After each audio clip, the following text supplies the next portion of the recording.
Oke, Assalamualaikum warahmatullahi wabarakatuh. Selamat pagi anak-anak ibu semuanya. Waalaikumsalam. Waalaikumsalam warahmatullahi wabarakatuh. Selamat pagi, Bu. Pagi, Bu. Selamat pagi, Bu. Alhamdulillah. Pagi, Baren. Pagi semuanya. Apa kabarnya nih anak-anak ibu hari ini? Sehat, Bu. Alhamdulillah. Alhamdulillah baik, Bu. Alhamdulillah baik, sehat Bu. dan baik semuanya. Udah sarapan, Nak? Udah, Bu. Udah, Bu. Udah, Alhamdulillah. Wah, sebelum kita mulai belajar hari ini, Ibu mau absensi secara manual dulu ya. Kita absensi manual dulu. Ferdian Baren ada, Bang, hari ini? Hadir, Ibu. Hadir, Ferdian Baren. Ayu Lestari ada? Hadir, Bu. Lalu Jovik ada, Bang? Hadir, Bu. Lalu anak Ibu Francesco ada, Bang? Hadir, Bu. Hadir. Kita lanjutkan. Mengawali pelajaran hari ini, mari kita berdoa. Silakan, Baren, pimpin doa hari ini. Baik, Ibu, teman-teman dan Ibu, sebelum kita memulai pembelajaran kimia pada hari ini, marilah kita berdoa sesuai agama dan kepercayaan masing-masing. Berdoa dimulai. Berdoa selesai. Oke, sudah berdoa. Ibu kasih waktu 10 menit dari sekarang untuk melakukan pretest terlebih dahulu. Silakan.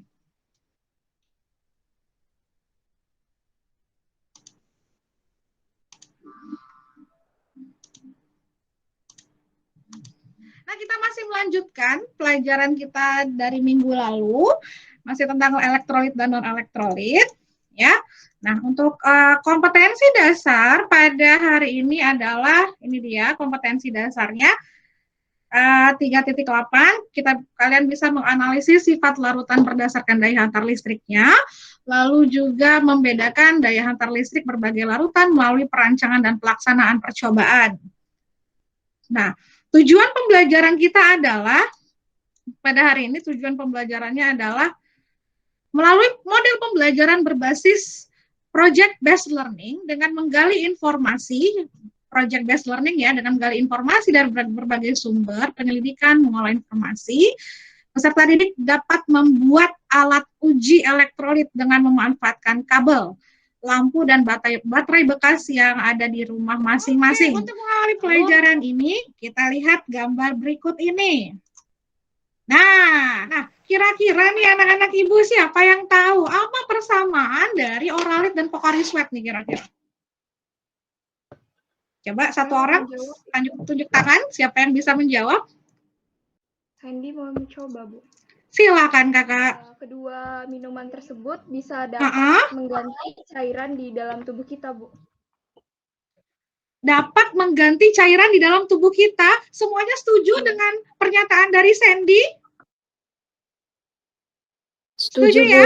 Setuju. Ada lagi nggak yang mau menambahkan pernyataan dari Sandy? Udah cukup baik tuh. Bagus banget tuh Sandy jawabnya. Ada lagi nggak kira-kira? Siapa yang tahu? Fatma, silakan Fatma. Wah, larutannya sama-sama mengandung elektrolit ya, Bu? Larutannya sama-sama mengandung apa? Elektrolit.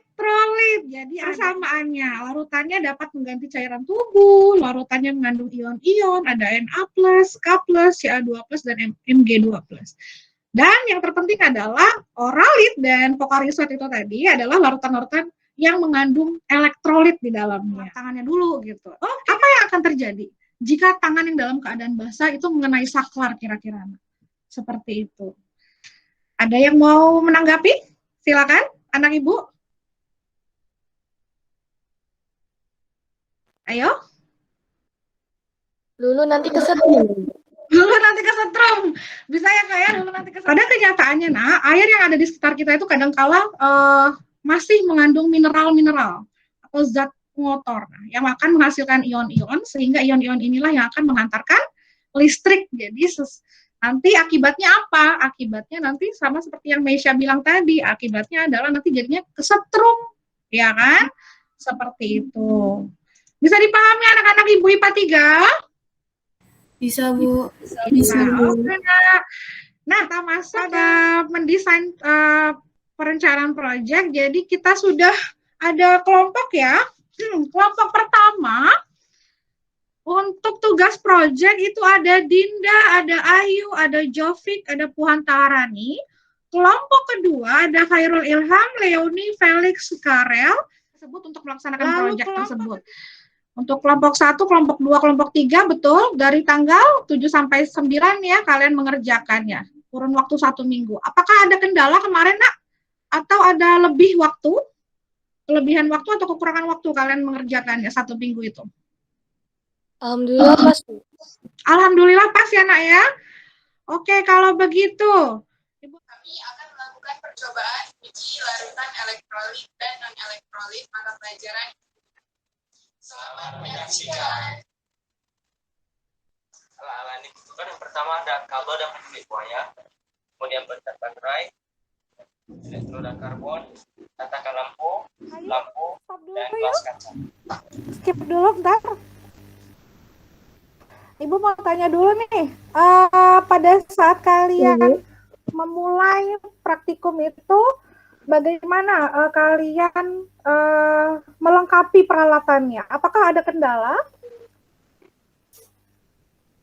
Sebelumnya kami agak ragu, Bu, elektrodanya itu mau kami beli 2 atau 1. Oke. Jadi kami kayak musyawarah, dia memutuskan untuk beli 2 elektroda untuk hasil yang maksimal, Bu. Oke. Dan untuk lampu dan kabelnya bisa kalian dapatkan, Nak?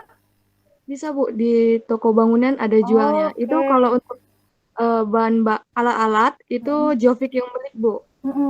Lalu coba bagaimana lokasinya kalian kerjakan di mana nih kira-kira? Lokasinya kami kerjain di rumah Jovik karena bisa pada saat itu Jovik melakukannya? Bisa, Bu. Bisa ya, Nak. Nggak grogi kan, Bang? Enggak. Enggak ya. Bisa ya, Bang? Oke. Larutan yang akan kami uji pertama kali adalah larutan gula. Dia masukin gula ke dalam air. Di sini kami melarutkan gula yang dalam bentuk solid menjadi larutan. Oke. Kemudian masukkan elektrolit. Bisa, Bang, masukannya. Oke, bisa ya. Agak kesulitan tuh kayaknya tuh ya. Siapa nih? Si Jerry.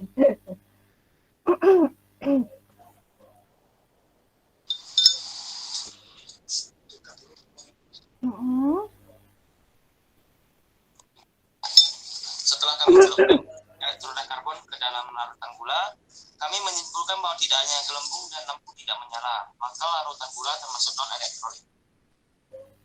Selanjutnya kami akan menguji larutan asam cuka. Oke. Masukkan cuka ke dalam gelas. Kita masukkan elektroda karbon ke dalam larutan cuka.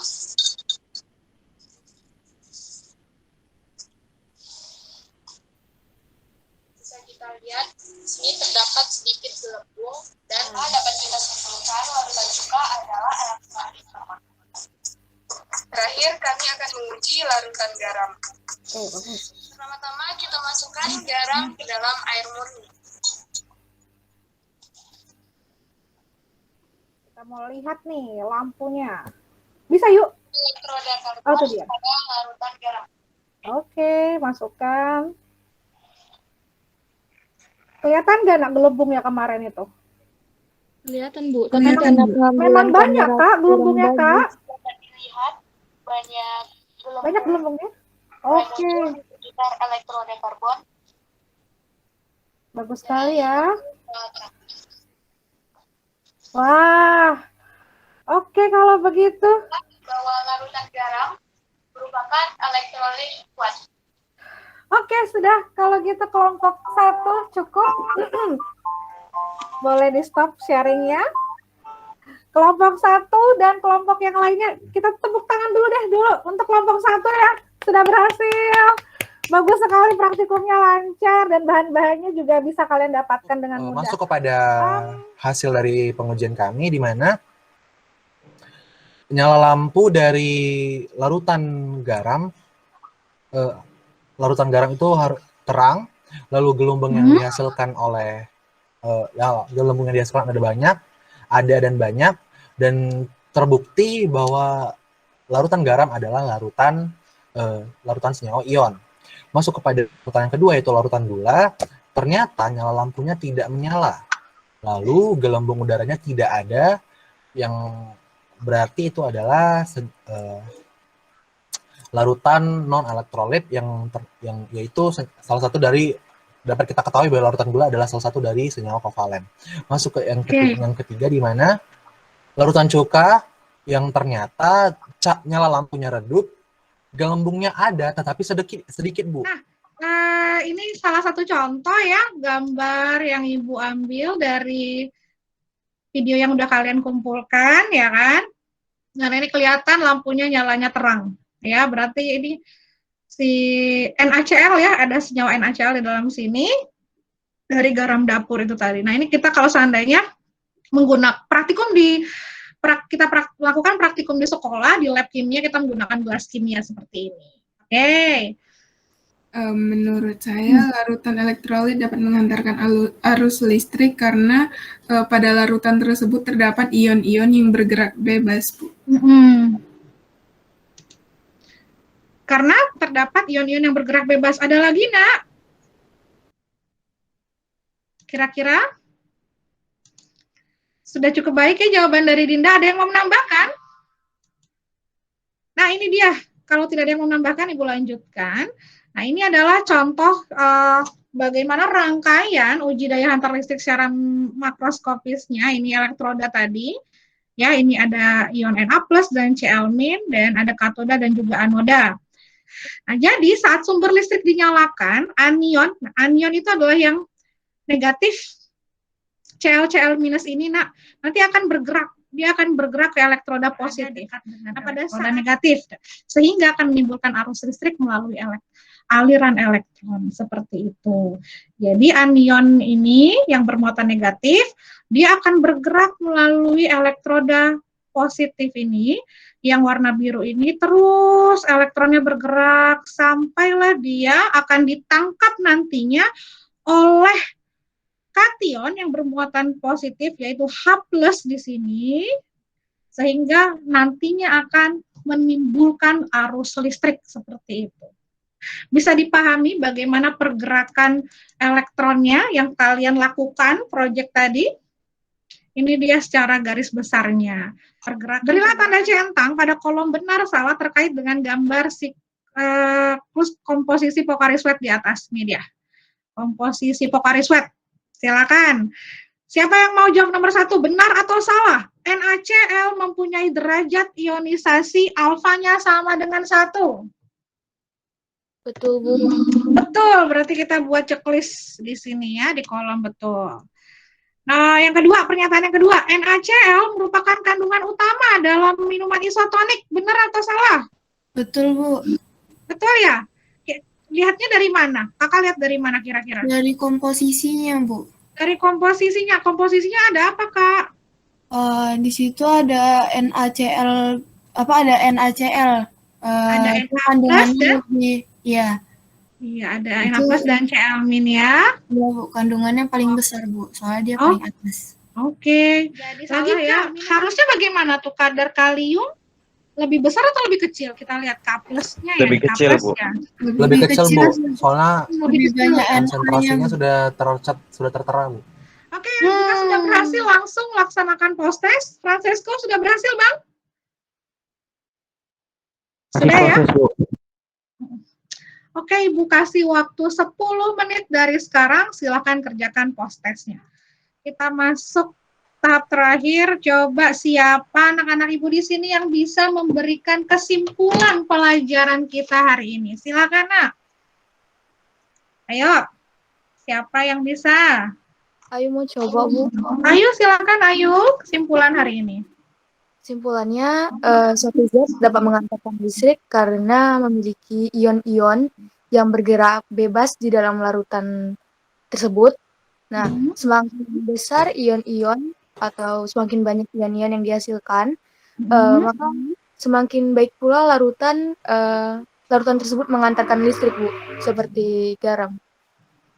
Oke, cukup baik sekali ya. Ada lagi yang mau Proses menambahkan? penghantar listrik melalui ion-ion dalam larutan, semakin banyak ion, maka larutan tersebut semakin dapat menghantarkan listrik dan semakin tergolong ke penghantar listrik yang kuat. Sedangkan apabila semakin sedikit ion, maka larutan tersebut menjadi penghantar listrik yang lemah, Bu.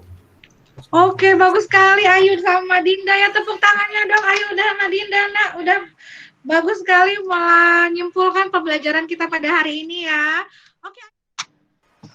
Oke, baiklah Ibu dan teman-teman. Sebelum kita mengakhiri pembelajaran pada hari ini, marilah kita berdoa sesuai agama dan kepercayaan masing-masing. Berdoa dimulai.